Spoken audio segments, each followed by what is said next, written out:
so we're back here. All right, so I have finished up row 4 where I chain 3, turn, double crochet, and next double crochet, and in each double crochet across, so I should have 66 double crochet. I went ahead and counted all my stitches. I do have 66, including that first chain 3 right there. And here we are at the end. I've cut my end. Now, remember, I'm going to show you later, not just this change in color, but later on, we're going to show you how to carry your yarn, okay? Because I prefer to do it that way. But for now, I went ahead and cut my yarn, and I have caked up my yarns here. You see them?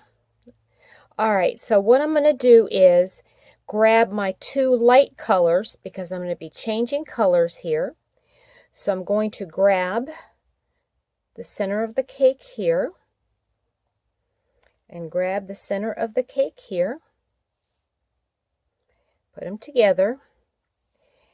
Now, there's one of 2 ways to do this, okay? For now, I'm going to go ahead and let's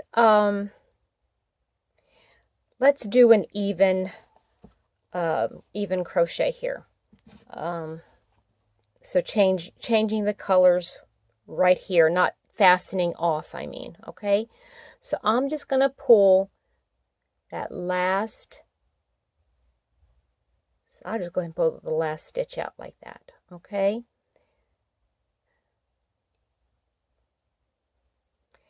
And I'm going to pretend like I'm doing the whole stitch again. Going in, grabbing 1, and there we go. And instead of finishing up that last stitch, I'm going to hold that there, grab new yarn, put it on my hook. And this is a little tricky, but I hold this with my 2 fingers here, hold this with my fingers here, and pull through like that. And then I hold everything together with my thumb and forefinger. Well, let's see, I'm going to have to hold it with these fingers and chain 3. Oops, I only want the 2 strands. Chain 3. 1, 2, 3.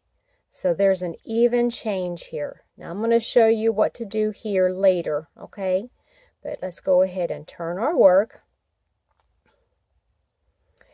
And then you're merely going to go ahead and finish the entire row with your new colors. Okay? So go ahead and finish up this whole row, and you should have the same amount of stitches that you had way down here and that you had listed on your notepad. Okay? All right, so go ahead and finish this round. All right, and I'll be right back. Okay, I'm coming up to the last 2 stitches, and I'm going to double crochet in the top of that stitch. And remember that chain 3 space, I'm going to double crochet in the top of that. Now, I know some people like to try to find the V. I just make sure that I grab the top. So I'll have like 1 on the bottom and then 2 on the top. I don't know if that makes sense, but you see I have 2 parts of the stitch on top and 1 on the bottom. It doesn't really make any difference to me if it's exactly that V or not. Okay? So there we go. And now I'm going to chain 3. Turn and repeat all the way to the end, and then we will have finished the first of mine, of course, the lighter color stripe. Okay, so just double crochet in the top of each one of those all the way to the end, and I'll meet you back there. So here we are, the last 2 stitches again. 1 and then again in the top of this stitch. Let me see if I can point this out a little bit more clearly. Oops. Yeah. Now, when we turn our work to the side, we can see the V's. You see them? 1, 2, 3. See, so some people like to get into this part of the V and this part of the V, leaving, oh, let's see if we can finagle our way here, leaving this bottom part, okay? And you can do that, but I figure since we're going to be sewing it together and it's not going to really be seen there anyway, to me it really doesn't make any difference if you do it here or I just do it leaving this one alone and crocheting into this and catching actually this bottom one and this back side. I hope that makes sense to you, okay? So it really doesn't make any difference if you catch this and make it really pretty even so that you see the V, or you just leave that bottom one and then catch the bottom two in your last double crochet. All right, so let's get our yarn back. To me, it's just easier to leave this last one like that and come under here. I don't know. It's just easier for me, and I figure people are not going to be really looking at this edging because either it's going to have a seam or it's going to have an edging on it, you know, like a the trim, okay? So that's just the way I do it.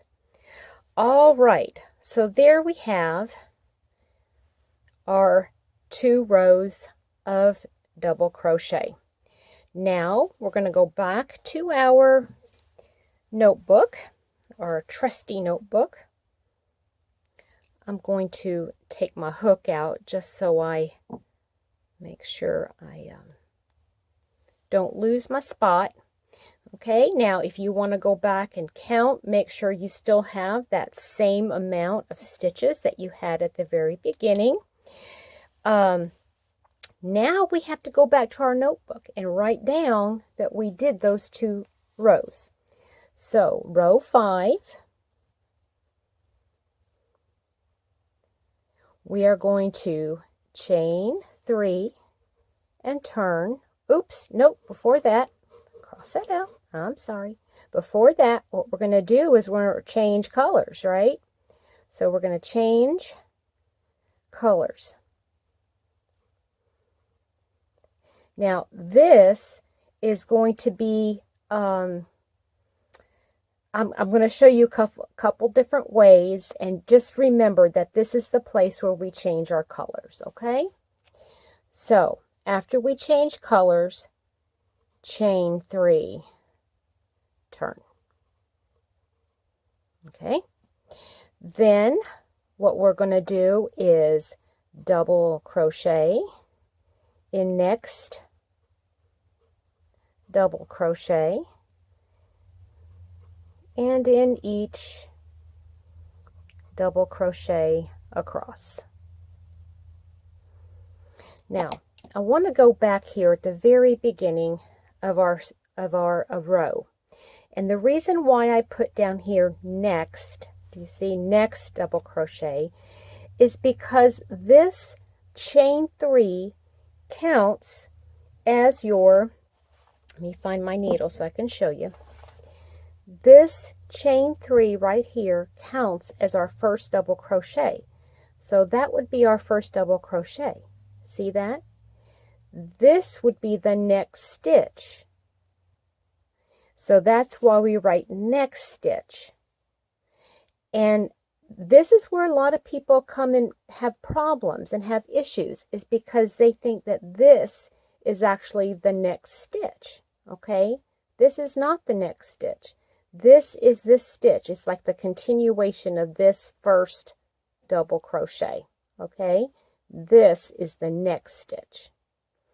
Okay, so we wrote down row 5, and see we did actually 6. So 1, 2, 3, 4, 5, 6. We're going to have to write row 6 down here. Row 6 is, we're just going to chain 3, turn, double crochet in next, double crochet, and in each, double crochet across. Oop. So what are you guys thinking about writing all this stuff down? I know it's a little tedious, but do you think it's helping you understand how patterns are written? What do you think? So this is going to be the end of that first section. And I count the section as this dark and then the light. Okay, now I've got these amount of rows. I've got 6 rows, and I know I've got 66 stitches in total. All right, now what I want to do is I'm going to go back here on my notebook, and I'm going to write should have 66 double crochet. That would be including that first chain 3 space. Now, the reason I write this down is basically a check for me, okay? I want to make sure that I'm still counting it correctly. So I want to have that at the end of each one. And here's why this is important. I know many of you have probably worked on tutorials before, and not tutorials, excuse me, but from patterns, and you wonder where it is you're losing your stitch count. Here's where this comes into play. If the pattern writer, if the designer has in their pattern how many stitches you should have at the end of the row, it's important that you go back and check that row for that number of stitches.